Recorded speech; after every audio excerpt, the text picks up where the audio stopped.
दोस्तों, जापान एक ऐसा देश है जो भारत से 6000 किलोमीटर दूर मौजूद है, जो अपनी टेक्नोलॉजी और हवा से भी ज़्यादा तेज़ चलने वाली बुलेट ट्रेन के लिए पूरी दुनिया में जाना जाता है। और जापान और भारत के कल्चर में काफ़ी ज़्यादा अंतर है, जो कि वहाँ की रहन सहन, आर्किटेक्चर, डिज़ाइन और हर एक चीज़ में आपको देखने को मिलेगा। इन दोनों ही कंट्रीज़ में काफ़ी ज़्यादा अंतर है और ये अंतर आप साफ साफ इनके घर में और टेक्नोलॉजी में देख सकते हो। तो चाहे वो घर के बनाए जाने वाला तरीका हो या फिर उसके घर में इस्तेमाल हुए हुए फर्नीचर्स। और जापानीज़ लोगों को टेक्नोलॉजी से इतना प्यार है कि वो अपने घर को टेक्नोलॉजी के साथ यूटिलाइज़ करते हैं। और ऐसी बहुत सारी चीज़ें हैं जो आपको अभी तो पता ही नहीं है, जो हम आपको बताएंगे, जिन्हें जानकर आप बिल्कुल हैरान हो जाएंगे। तो चलिए शुरू करने से पहले अगर आप मेरे चैनल पर नए हैं तो प्लीज़ मेरे चैनल को सब्सक्राइब करें और बेल आइकन को प्रेस कर दें। तो चलिए बिना टाइम वेस्ट करे अब हम अपने वीडियो की शुरुआत करते हैं। Number 1, sliding door. दोस्तों, जैसे भारत में और बाकी सारी कंट्रीज़ में आपको इनवर्ड और आउटवर्ड ओपन होने वाले डोर्स दिखेंगे, वहीं जापान में स्लाइडिंग डोर्स का इस्तेमाल होता है। और ये कल्चर काफ़ी ज़्यादा पुराना है, जिसका कारण ये बताया गया है कि इनवर्ड और आउटवर्ड खुलने वाले डोर्स ज़्यादा जगह लेते हैं, जो कि जापानीज़ लोगों को पसंद नहीं है। और जापानीज़ लोगों का ये भी मानना है कि स्लाइडिंग डोर से कमरे बड़े लगते हैं। अब इसका मतलब ये नहीं कि जापान में हर जगह स्लाइडिंग डोर्स ही हैं। ये ज़्यादातर कमरों में इस्तेमाल किए जाते हैं और इनके मेन डोर्स ज़्यादातर इनवर्ड और आउटवर्ड ही होते हैं।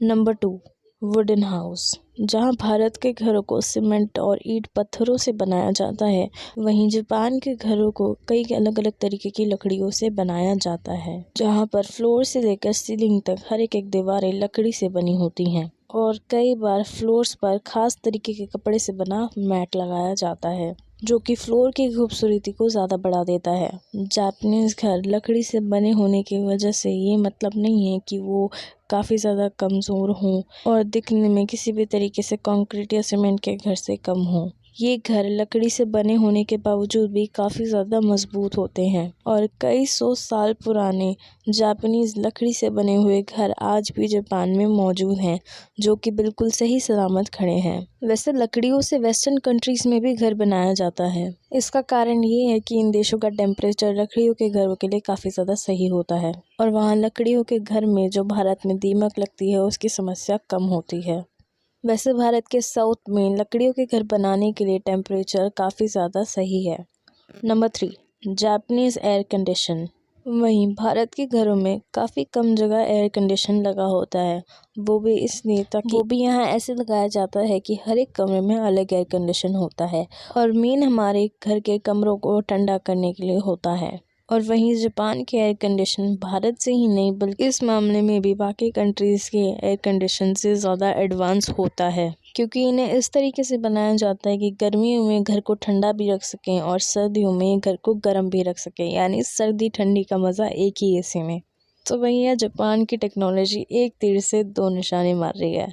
तो एयर कंडीशन को जापान में चिमनी के द्वारा इस तरीके से लगाया जाता है कि ये पूरे घर को ठंडी और गर्म हवा दे सके, यानी कि घर में एक बड़ी एसी की वजह से आप पूरे घर के टेम्परेचर को कंट्रोल कर सकते हैं, यानी हर मौसम में आप अपने मनपसंद टेम्परेचर को बनाए रख सकते हैं। और जापान के घरों में एसी काफ़ी ज़्यादा नॉर्मल है और इस बात का सबसे बड़ा कारण है कि जापान में आपको भारत की तरह सीलिंग फ़ैन देखने को नहीं मिलेंगे, क्योंकि जापान में इतने ज़्यादा भूकंप आते हैं कि सीलिंग फ़ैन टूट के गिरने का डर होता है और कोई नहीं चाहेगा कि जापान में भूकंप आने वाले टाइम पर सीलिंग फ़ैन उनके ऊपर टूटकर गिर जाए। इसलिए जापानीज़ लोग सेफ्टी के कारण सीलिंग फ़ैन का इस्तेमाल नहीं करते।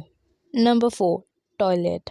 दोस्तों, जहां भारत में वेस्टर्न और इंडियन टॉयलेट देखने को मिलते हैं, वहीं जापान में जापानीज़ लोग इससे कहीं आगे निकल चुके हैं। अब आप बोलेंगे आगे कहाँ निकल चुके हैं। इनके टॉयलेट देखने में तो साधारण लगते हैं, लेकिन उन्होंने इसमें इतनी ज़्यादा टेक्नोलॉजी बढ़ा दी है कि आप इसमें यूज़ होने वाले पानी का टेम्परेचर भी कम ज़्यादा कर सकते हैं। और जापानीज़ टॉयलेट में इतने ज़्यादा सेंसर्स लगे होते हैं कि आप कंफ्यूज हो जाएंगे कि कौन सा बटन किस चीज़ के लिए है। मतलब कंफ्यूज तो हमारे जैसे साधारण भारतीय ही हुए ना, क्योंकि जापानीज़ लोगों के लिए इस तरीके का घर और टॉयलेट तो हकीकत है। और जापानीज़ टॉयलेट दुनिया का सबसे ज़्यादा एडवांस्ड और साफ टॉयलेट माना जाता है। और इतना ही नहीं, जापानीज़ घरों में एक ऐसा सिस्टम होता है कि आप एक बटन दबा के पूरे घर के वाटर सप्लाई का टेम्परेचर बदल सकते हैं। हालांकि भारत में भी ऐसी टेक्नोलॉजी आ जाएगी, लेकिन पूरे क्षेत्र में आना टाइम लगेगा। नंबर 5, एगिरी कमाची। अब आप सोचोगे एगिरी कमाची क्या है? वेल, एगिरी कमाची जापान के बने घरों में एंट्रेंस पे बनी 30 सेंटीमीटर ऊंची स्ट्रिप होती है, जो एंट्रेंस को पूरे घर के फ्लोर से अलग करती है। एगिरी कमाची पुराने समय से ही जापान के घरों में बनाई जाती है, जिसका मतलब ये है कि कोई भी घर में आने से पहले अपने जूते चप्पलों को बाहर ही उतार दे। और इसका एक मतलब ये भी है कि जापानीज लोगों को साफ सफाई भी बहुत पसंद है और उनके घर में जूते या चप्पलों को अंदर लेकर जाना काफ़ी ज़्यादा बुरा माना जाता है। वैसे भारत में भी एगिरी कमाची तो नहीं बनाई जाती, लेकिन फिर भी भारतीय लोग भी जूते चप्पलों को घर से बाहर ही उतारते हैं। Number 6, home furniture. और दोस्तों, आपको जानकर बहुत ही ज़्यादा हैरानी होगी कि जापान के और भारत के घरों में यूज़ होने वाले फर्नीचर में भी बहुत ज़्यादा अंतर होता है। और ज़्यादातर यही देखा जाता है कि जापानीज़ घर में कम से कम फर्नीचर का इस्तेमाल होता है और साथ ही साथ उनकी टेबल भी बहुत ज़्यादा नीची होती है, जो ज़्यादातर कपड़ों से ढकी होती है, जिसे लोग कोटात्सु भी बुलाते हैं, क्योंकि जापान के ज़्यादातर लोग अपना समय बैठकर ही बिताते हैं। और जापानीज़ घरों में आपको बेड देखने को बहुत ही कम मिलेंगे, क्योंकि वो लोग ज़मीन पर सोना ज़्यादा पसंद करते हैं।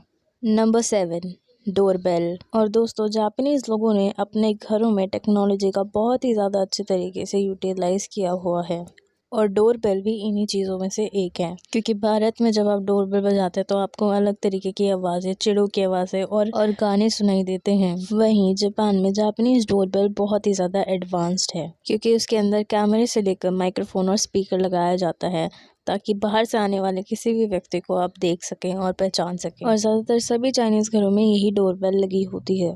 Number 8, store room. और दोस्तों, भारतीय घरों में आपको हमेशा एक छोटा सा स्टोर रूम देखने को मिलेगा, जिसमें आप अपने टूटे हुए या पुरानी चीज़ें, कुछ सामान हमेशा रखते हैं।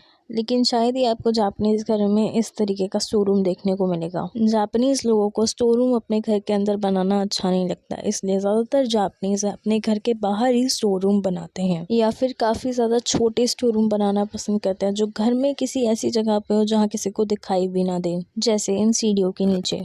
Number 9, Japanese kitchen. और दोस्तों, जापानीज़ किचन आपको बहुत ही ज़्यादा ऑर्गेनाइज्ड मिलेंगे, जिसमें ओवन जापानीज़ किचन का बहुत ही ज़्यादा इम्पोर्टेंट पार्ट होता है। जिसके अलावा इनमें भी कई तरीके के सेंसर्स लगाए जाते हैं, जो इनके टेम्परेचर को लगातार मॉनिटर करते रहते हैं। और फायर फाइटिंग एक्सटिंग्विशर का जापानीज़ किचन में होना बहुत ही आम बात है, जिससे किसी भी घटना से बचा जा सके। और इसके अलावा जापानीज़ किचन में सिलेंडर का यूज़ नहीं होता, क्योंकि वहाँ अंडरग्राउंड पाइप से गैस पहुँचती है, जो कि सेफ्टी के लिए काफ़ी ज़्यादा अच्छा साबित होता है। और वहीं अगर भारत की बात की जाए तो भारत में ऐसा कुछ बहुत ही कम देखने को मिलता है। वैसे भारत के कई शहरों में भी अंडरग्राउंड पाइप लगे हैं, लेकिन वो अभी भारत के मेजॉरिटी शहरों में देखने को नहीं मिले हैं। Number 10, living room at the end of the house. Japanese घरों में अधिकतर यही देखा जाता है कि घर के लिविंग रूम को हमेशा घर के एंड में बनाया जाता है। अब इसका कारण तो पता नहीं है, लेकिन भारत में अधिकतर लिविंग रूम हमेशा शुरुआत में बनाए जाते हैं। वैसे जाने से पहले आपको जापान के बारे में एक और ख़ास बात बता दूं। जापान इतनी एडवांस सिटी होने के बावजूद भी उसमें भी इलेक्ट्रिसिटी वायर्स अंडरग्राउंड न होने के बजाय बल्कि ऐसे बाहर की तरफ ही होते हैं। और इस तरीके से आपको जापान में हर शहर में इलेक्ट्रिसिटी के खंभे देखने को मिल जाएंगे, वो भी बिल्कुल भारत की ही तरह। इसका कारण जापान में आने वाले ज़्यादातर अर्थक्वेक्स को माना जाता है। तो ये कुछ चीज़ें हैं जो भारत के घरों को जापानीज़ घर से बहुत ज़्यादा अलग बनाती हैं। तो आप कमेंट करके बताना कि आपको इनमें से कौन सा पॉइंट सबसे ज़्यादा अच्छा लगा। तो मिलते हैं आप सबसे अपनी अगली वीडियो में, तब तक के लिए थैंक्स फॉर वॉचिंग।